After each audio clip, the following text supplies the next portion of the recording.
Avis vascular centre, మన దేశంలోనే the best varicose vein hospital.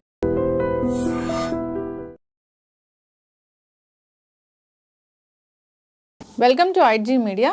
So మోకాళ్ళలో గుజ్జు జరిగిపోయిందని చాలా మంది చెప్తూ ఉంటారు. అసలు ఏంటి ఈ సమస్య, ఎందుకు వస్తుంది, ఎవరిలో మనం చూస్తాము, మరి హెర్బల్ మెడిసిన్ వైద్య విధానం ద్వారా దీనికి చెక్ పెట్టవచ్చా, వివరాలు తెలుసుకుందాం. ఈరోజు మనతో పాటు ఉన్నారు ప్రముఖ హెర్బల్ మెడిసిన్ అంటే alternative medicine specialist doctor Swathi గారు.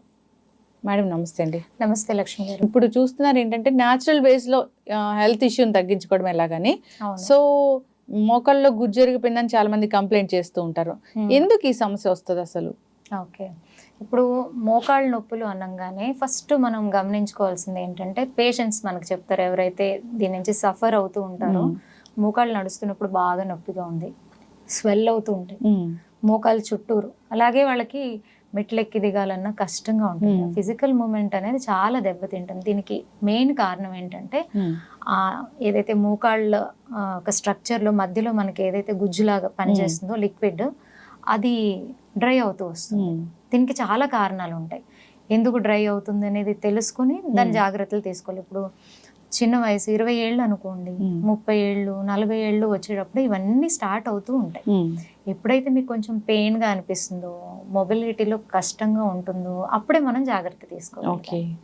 సో దీనివల్ల ఏమవుతుందంటే ఇది ఒకటే కారణం కాదు, అదర్ హెల్త్ ఇష్యూస్ ఉన్న వాళ్ళకి కూడా ఇటువంటి ప్రాబ్లమ్స్ వస్తాయి.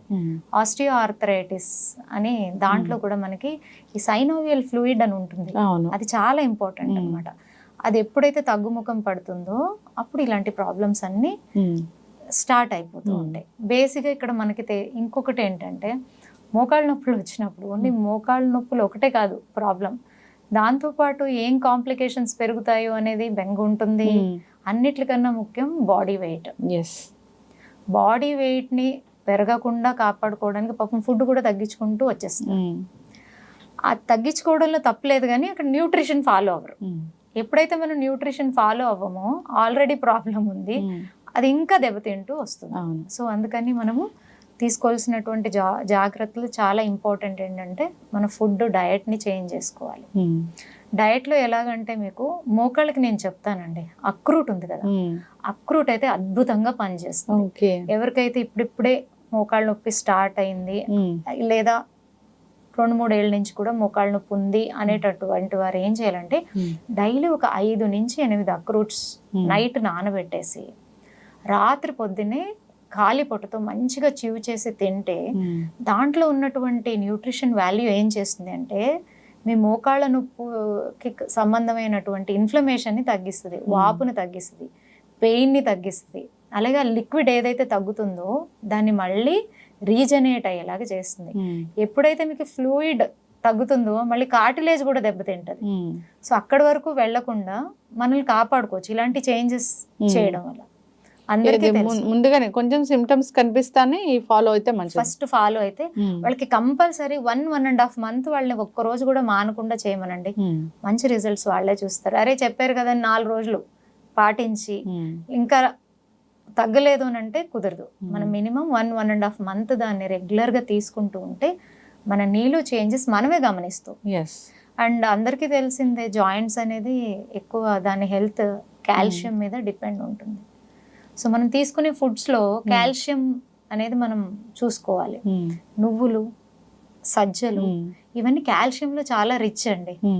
సో అలాంటి ఫుడ్ ఇప్పుడైతే ఒకప్పుడు డాక్టర్ గారు చెప్తేనే తెలుసుకునేటటువంటి రోజులు ఉండేవి. ఇప్పుడు మన చుట్టూరా ఉండేటటువంటి టెక్నాలజీ కాల్షియం దేంట్లో ఎక్కువ ఉంటుంది అని మీరు జస్ట్ గూగుల్లో కొడితే మీకు ఒక 10-15 ఐటమ్స్ అన్న వస్తాయి. దాంట్లో మనం 3-4 సెలెక్ట్ చేసుకొని ప్రతిరోజు మన ఫుడ్లో అలవర్చుకుంటే ఈ ప్రాబ్లం అనేది మనకి చాలా అంటే చాలా వరకు మనల్ని మనం రికవరీ చేసుకోవచ్చు. అలాగే బోన్ హెల్త్కి ఇంకొకటి చాలా ఇంపార్టెంట్ ఏంటంటే వైటమిన్ డి. అంటే మనం తినే ఫుడ్స్లో ఏది మీరు మార్పులు చేసుకున్నా కూడా మన బాడీకి కావాల్సినటువంటి వైటమిన్ డి అనేది దొరకడం కష్టం.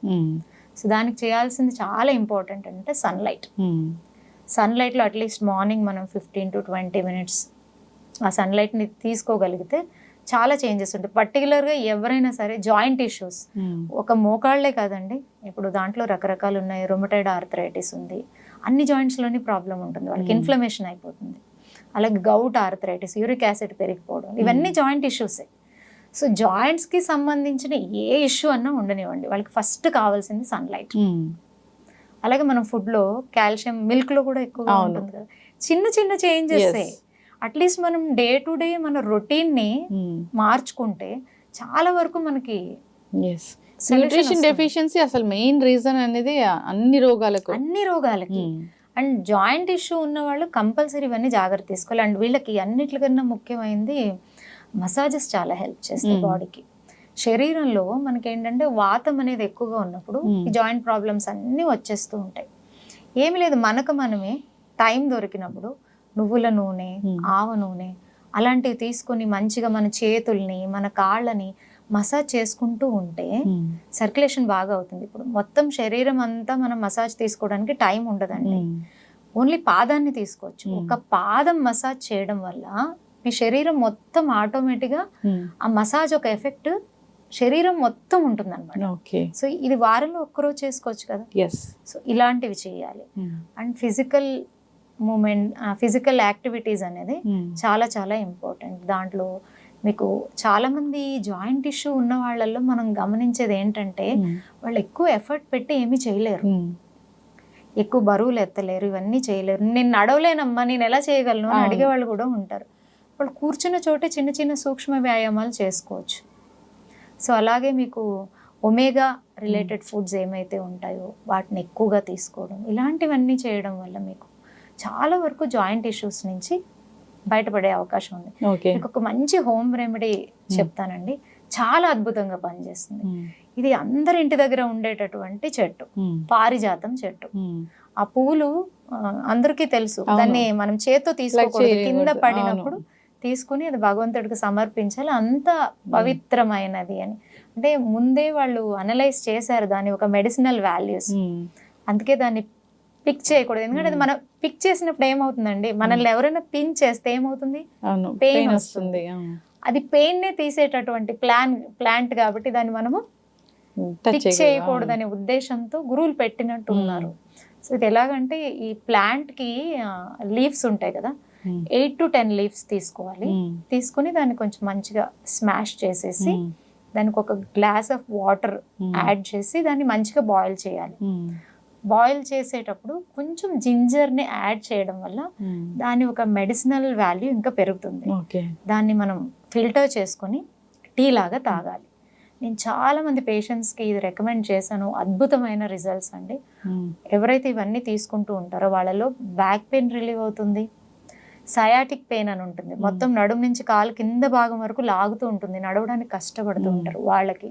ఈ నీ పెయిన్లో ఇది ఎంత అద్భుతంగా పనిచేస్తుంది అంటే ఇది ఆ గుజ్జుని కరగనివ్వదు, ఆ కరిగినటువంటి గుజ్జు బాగా తయారవుతుంది, కార్టిలేజ్ని డ్యామేజ్ అవనివ్వదు, అలాగే ఆ వాపులంతా తీసేస్తుంది, పెయిన్ని రిలీవ్ చేస్తుంది.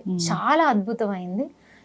మనం ఏంటంటే ఓన్లీ జాయింట్ పెయిన్స్ ఉన్న వాళ్ళే కాకుండా వాళ్ళ పేరెంట్స్లో జాయింట్ పెయిన్స్ ఉన్నాయి, ఆపరేషన్స్ చేయించుకుని ఇబ్బంది పడినటువంటి వాళ్ళ పేరెంట్స్ చాలా మంది ఉంటారు కదా, అలాంటి వారు కూడా కొంచెం చిన్న ఏజ్ నుంచే మనం దీన్ని ఒక హర్బల్ టీ లాగా చేసుకొని తీసుకుంటే చాలా అద్భుతమైన రిజల్ట్ ఉంటుంది. సో ఇది సింపుల్, అందరూ చేసుకోవచ్చు. సో ఇది వాడిన తర్వాత వాళ్ళే కమెంట్ చేస్తారు అనుకోండి. సో ఇలాంటి చేంజెస్ మనం తీసుకురావడం వల్ల చిన్న చిన్న ఎక్సర్సైజెస్, నీ స్ట్రెంథనింగ్ ఎక్సర్సైజెస్, డయట్ ని ప్రాపర్ గా ఫాలో అవ్వడం ద్వారా ఇటువంటి ప్రాబ్లమ్స్ లేకుండా మనం హెల్తీగా ఉండొచ్చు. ఖచ్చితంగా మ్యామ్, చాలా చక్కగా చెప్పారు. నిజంగా హెర్బల్ మెడిసిన్ అంటే ఆ మెడిసిన్ పక్కాగా పనిచేస్తుందనే ఒకటి నానుడైతే ఉంది. సో ఈ హర్బ్స్ అనేవి ఇప్పటివి కావు, పురాతన కాలం నుంచి వస్తున్నవే. సో ఇప్పుడు ప్రాచీన ఆయుర్వేద గ్రంథాల్లో వీటి గురించి చాలా చక్కగా చెప్పడం కూడా జరిగింది. ఎస్, చక్కటి ఇన్ఫర్మేషన్ అండి. నిజంగా పారిజాతం చెట్టు అంటే చాలా గొప్పది, దానికి చాలా పెద్ద చరిత్రే ఉంది. సో అదొక డివైన్ ప్లాంట్ లాగా చెప్తూ ఉంటారు. సో అలాంటి దాంట్లో మెడిసినల్ వాల్యూస్ అంటే చాలా చక్కగా చెప్పారు. సో వాడుకోవాలని కోరుకుందాం. ఎవరికైనా ఇంకా ఇబ్బంది పెడుతూ ఉన్నప్పుడు ఒక హెర్బల్ మెడిసిన్ స్పెషలిస్ట్ గా మీరు వాటిని తగ్గిస్తారు కాబట్టి కాంటాక్ట్ చేయాలని కోరుకుంటున్నాం. తప్పకుండా. Yes, thank you so much. మేము హర్బ్స్ ని కూడా అంతే స్పెషల్ గా సెలెక్ట్ చేస్తాం. అవును, ఒక నీ పెయిన్ ఉన్న వాళ్ళకి ఒకే ప్రాబ్లం ఉండదండి. సో వాళ్ళకున్న అదర్ ఇష్యూస్ని కూడా కన్సిడర్ చేసి అప్పుడు వాళ్ళకి సంబంధించిన హర్బ్స్ని ప్రిపేర్ చేసి ట్రీట్ చేయడం జరుగుతుంది. అప్పుడు మంచి రిజల్ట్స్ ఉంటాయి. ఎస్, డిపెండ్స్ ఆన్ వాళ్ళ మెటబాలిజం, వాళ్ళకి ఎన్నో other health issues. Even diabetes ఉన్న వాళ్ళు కానీ, థైరాయిడ్ ఉన్న వాళ్ళు కానీ, వాళ్ళకి ఇంకా కొంచెం ఇష్యూ ఇది పెరుగుతుంది అనమాట. అవును, ఎస్. చక్కటి ఇన్ఫర్మేషన్ అండి, ధన్యవాదాలు. Thank you ma'am.